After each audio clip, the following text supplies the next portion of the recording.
नमस्कार साथियों, स्वागत है आपका सिविल लक्ष्य एकेडमी के Chhattisgarh daily current affairs program में।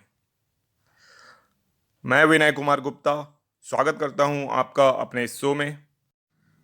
पहला क्वेश्चन है, छत्तीसगढ़ के 9वें राज्यपाल कौन होंगे? आपके ऑप्शन है रमन डेका, सीपी राधाकृष्णन, संतोष गंगवार या गुलाब चंद कटारिया। तो इसका सही जवाब है रमन डेका। तो छत्तीसगढ़ के 9वें राज्यपाल रमन डेका होंगे। अब रमन डेका के बारे में कुछ बातें आपको पता होनी चाहिए। छत्तीसगढ़ के जो नए राज्यपाल रमन डेका हैं, असम के रहने वाले हैं। इनका जन्म 1 मार्च 1954 को असम के कामरूप जिले के सुआलकुची में हुआ था। वे असम की मंगल दोई लोकसभा सीट से बीजेपी के जो सांसद भी रहे हैं। ठीक है, तो इसको याद रहना है।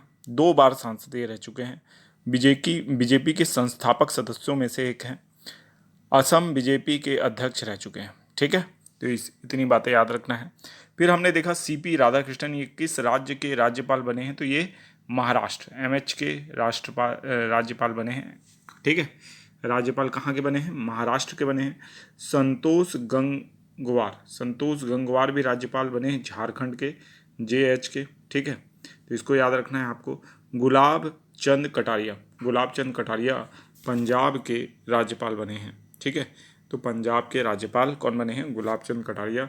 इन सभी के नाम आपको याद होने चाहिए। छत्तीसगढ़ के राज्यपाल 9वें राज्यपाल कौन बन रहे हैं? तो रमन डेका बनने वाले हैं। ठीक है, नेक्स्ट क्वेश्चन है, छत्तीसगढ़ के मनीष श्रीवास्तव को किन खेलों के लिए ऑब्जर्वर बनाया गया है? तो इसका सही जवाब है पेरिस ओलंपिक। ठीक है, तो ऑप्शन ए इसका सही जवाब है। गुरु घासीदास केंद्रीय विश्वविद्यालय के एसोसिएट प्रोफेसर और छत्तीसगढ़ हॉकी संघ के महासचिव मनीष श्रीवास्तव पेरिस ओलंपिक 2024 में शामिल होने फ्रांस जाएंगे। हॉकी इंडिया ने मनीष श्रीवास्तव को पुरुष हॉकी का ऑब्जर्वर नियुक्त किया है, भारतीय पुरुष हॉकी का। ठीक है, तो इसको याद रखना है आपको। नेक्स्ट क्वेश्चन है, हाजरा जलप्रपात किस जिले में स्थित है? ठीक है, तो इसके बारे में आपको पता होना चाहिए। तो इसका सही जवाब है राजनांदगांव। हाजरा जलप्रपात जो है वो राजनांदगांव में स्थित है। राजनांदगांव के डोंगरगढ़ में हाजरा जलप्रपात स्थित है और ये जलप्रपात 150 फीट की ऊंचाई से गिर रहा है। ठीक है, और 3 राज्यों के पर्यटक यहाँ आ रहे हैं। ठीक है, और बहुत ही खूबसूरत ये जलप्रपात है, इसलिए बारिश के दिनों में यहाँ पानी भी बहुत अच्छा रहता है, इसलिए बहुत ही खूबसूरत जलप्रपात होने के कारण हरे भरे जंगलों और बड़े पहाड़ों सुरंगों से घिरा हुआ है। ठीक है, इसलिए यहाँ पे बहुत ज़्यादा अब पर्यटक या सैलानी आ रहे हैं। किस राज्य में है? छत्तीसगढ़ में। किस जिले में है? राजनांदगांव में और डोंगरगढ़ क्षेत्र में यह स्थित है। ठीक है, नेक्स्ट क्वेश्चन है, विश्व बाघ दिवस कब मनाया जाता है? तो इसका सही जवाब है 29 जुलाई को। 29 जुलाई को विश्व बाघ दिवस मनाया जाता है, इसको याद रखना है आपको। ठीक है, छत्तीसगढ़ में कितने बाघ अभयारण्य यानी टाइगर प्रोजेक्ट है कह सकते हैं, बाघ परियोजना छत्तीसगढ़ में 3 है ना। आपका इंद्रावती राष्ट्रीय उद्यान, इसके अलावा अचानकमार अभयारण्य वन्यजीव अभयारण्य, सीता नदी उन्नति अभयारण्य। ठीक है, तो ये तीनों मिला के क्या हैं आपके टाइगर प्रोजेक्ट हैं हमारे यहाँ, तो इसको याद रखना है। नेक्स्ट क्वेश्चन है, बहुत ही फेमस क्वेश्चन है, आप सबको पता होगा।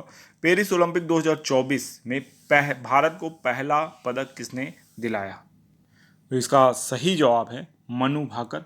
ठीक है, तो मनु भाकर का नाम आप सभी को पता होना चाहिए। इन्होंने भारत को पहला क्या दिलाया है? आपका पदक दिलाया है। किस क्षेत्र में दिलाया है? तो शूटिंग के क्षेत्र में इन्होंने भारत को पदक दिलाया है। मनु भाकर, इनका नाम आपको याद होना चाहिए। तो इनकी प्रतियोगिता कितने की थी? तो 10 मीटर एयर पिस्टल में इन्होंने ब्रॉन्ज मेडल जीता है। कौन सा पदक भारत ने जीता है? तो कांस्य पदक भारत ने जीता है। इस बात को भी आपको याद रखना है। ठीक है,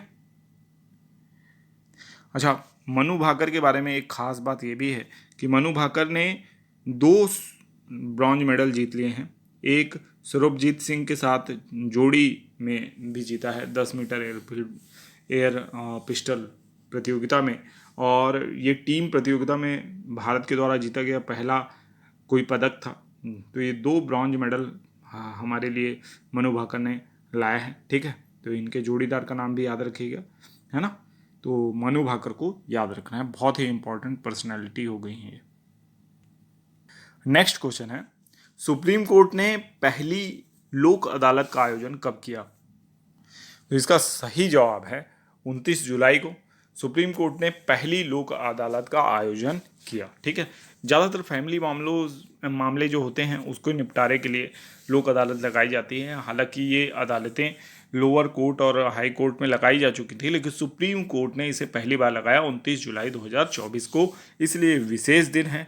और इस दिन पहली बार सुप्रीम कोर्ट ने ऐसा किया, इसलिए ये क्वेश्चन आपके किसी भी एग्ज़ाम में आने वाले पूछा जा सकता है। लॉ से रिलेटेड जो एग्ज़ाम होगा उसमें तो बिल्कुल ये लिखा हुआ क्वेश्चन है जो आएगा ही आएगा। अब आप लोगों के लिए होमवर्क प्रश्न है, नोमैडिक फेस्टिवल कहाँ मनाया जाता है? आपका ऑप्शन है लद्दाख, जम्मू कश्मीर, हिमाचल प्रदेश या पंजाब। इसका सही जवाब आपको कमेंट बॉक्स में देना है। ठीक है, पिछले वीडियो में हमने आपसे प्रश्न किया था कि उच्च शिक्षा पर 10 लाख तक के लोन पर कितनी छूट ब्याज पर दी जा रही है? इसका सही जवाब है 3%। तो इसको याद रखना है। ठीक है, उच्च शिक्षा पर 10 लाख तक के लोन पर 3% की ब्याज पर छूट दी जाएगी। ठीक है, तो इसको याद रखिएगा।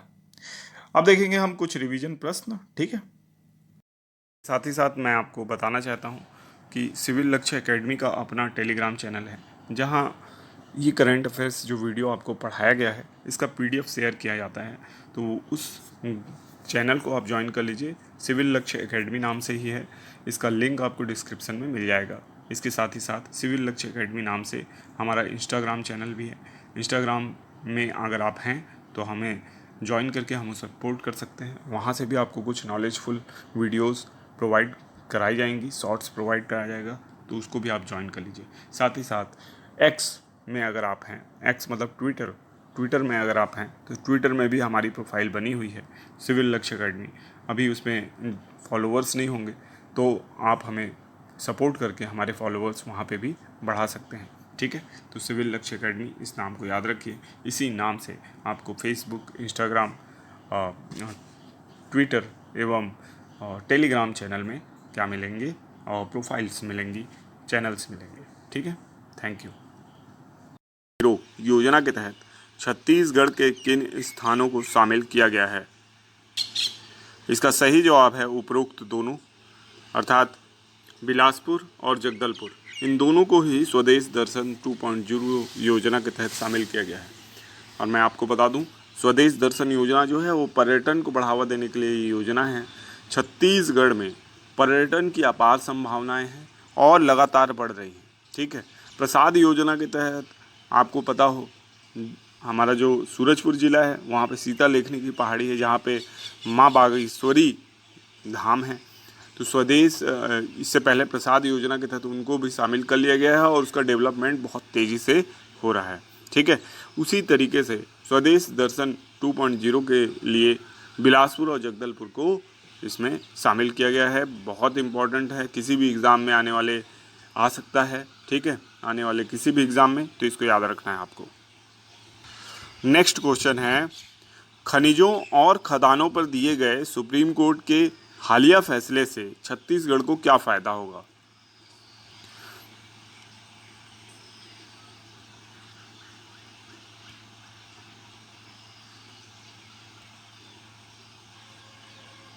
तो इसका सही जवाब है खनिजों व खदानों पर कर लगाने का अधिकार प्राप्त होगा। ठीक है, खनिजों और खदानों पर दिए गए सुप्रीम कोर्ट के फैसले से छत्तीसगढ़ को खनिजों और खदानों पर कर लगाने का अधिकार प्राप्त होगा।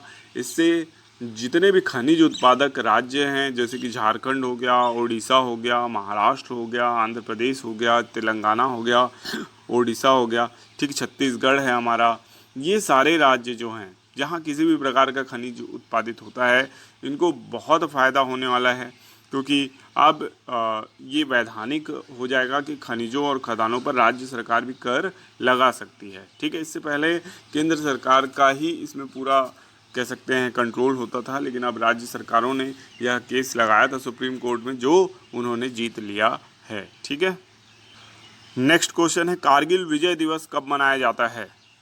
तो इसका सही जवाब है कारगिल विजय दिवस 26 जुलाई को मनाया जाता है। आपको याद रखना है, ठीक है। कारगिल वॉर जो हुई थी, आपको पता हो पाकिस्तान के साथ ये तीसरी वॉर थी, है ना। और इस जो लड़ाई है, जो कि कारगिल वॉर हुई थी, उसका कारण ही पाकिस्तान था। उसने घुसपैठ की थी कारगिल में। और कुछ नेक्स्ट क्वेश्चन है, हाल ही में भारतीय नौसेना ने गोवा में नया जंगी जहाज लॉन्च करने की घोषणा की, इसका नाम क्या है? तो इसे याद रखना है, इसका नाम है INS त्रिपुट। और ये INS तलवार श्रेणी का जो नौसेना का जंगी जहाज है, और इसे गोवा में जो डॉकयार्ड है उसमें बनाया गया और इसे भारतीय नौसेना में उतारा गया है, ठीक है। तो इसको भी आपको याद रखना है। नेक्स्ट क्वेश्चन है, किस देश ने इजराइल के जो राष्ट्रपति हैं बेंजामिन नेतन्याहू को आतंकवादी घोषित कर दिया है? तो इसका सही जवाब है पाकिस्तान। तो पाकिस्तान एक अजूबा देश है इस मामले में, क्योंकि आतंकवादियों की फैक्ट्री पाकिस्तान में लगी है और ये दूसरे देश के राष्ट्रपतियों को आतंकवादी घोषित कर रहे हैं, ठीक है। तो ये हंसी के पात्र तो बनते ही हैं। कई देशों ने और कई यानी सोशल मीडिया में कई जो देश के समर्थक हैं, इजराइल के समर्थक हैं और विभिन्न देशों के समर्थक हैं, उन्होंने तो ये तक कहा है कि पाकिस्तान ने अपना हाईएस्ट सिविलियन अवार्ड दे दिया है इजराइल के राष्ट्रपति बेंजामिन नेतन्याहू को, ठीक है। तो इस तरीके से पाकिस्तान की खिल्ली उड़ाई जा रही है इस डिसीजन पे। और पाकिस्तान और जितने भी इस्लामिक देश हैं वो इस बात से नाराज़ है कि इजराइल ने गाज़ा पर आक्रमण किया है और लगातार वो आक्रमण करते आ रहा है। तो भाई शुरुआत किसने की थी ये तो देखिए, अब अंजाम पे इजराइल उसे पहुंच। Thanks for watching, God bless you all.